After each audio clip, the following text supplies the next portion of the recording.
உன்னோடு கூட இருந்து நான் செய்யும் காரியம் அதிபயங்கரமாக இருக்கும். ஜெபம். அன்பின் பிதாவே, அப்பா, உடைய கரத்தில் எங்களை ஒப்பு கொடுத்து ஜெபிக்கிறோம் அப்பா.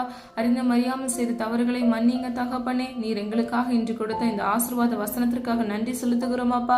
பிள்ளைகளோடு கூட இருந்த அப்பா, பிள்ளைகளுடைய வாழ்க்கையில நீர் செய்கிற அதிசயமான காரியங்கள் பயங்கரமாக இருக்கிறதற்காக நன்றி செலுத்துகிறோம் அப்பா. இந்த காரியம் எப்படி நடந்தது என்று எல்லாரும் வியக்கத்தக்கதாக பிள்ளைகளுக்கு அப்பா ஆசீர்வாதத்தை சுதந்திரித்துக் கொள்ள கர்த்தர் கிருபை செய்யுங்கப்பா. தீமையான அனைத்தையும் நன்மையாக மாற்றுவீராக தகப்பனே. இழந்த அனைத்தையும் ஆண்டவரே இயேசுவின் நாமத்தால் இரட்டிப்பாக பிள்ளைகள் சுதந்திரித்துக் கொள்ள கிருபை செய்வீராக. பிள்ளைகள் கையின் பிரயாசத்தை ஆசீர்வதிங்க. எந்தெந்த காரியங்களை கையிட்டு செய்கிறார்களோ அந்த காரியத்தை எல்லாம் இயேசுவின் நாமத்தினால் அப்பா வாய்க்க பண்ணும்படியை ஜெபிக்கிறேன் ஆண்டவரே. சத்ருவானவன் பிள்ளைகளுக்கு விரோதமாக எழும்பாதபடிக்கு பிள்ளைகளை இயேசுவின் இரத்த கோட்டைக்குள் மூடி மறைத்து பாதுகாத்து ஆசீர்வதித்து வழி நடத்துங்க. உடைய நாமம் மகிமைப்படுவதாக. இயேசுவின் மூலம் ஜெபிக்கிறோம் பிதாவே, ஆமீன். God bless you.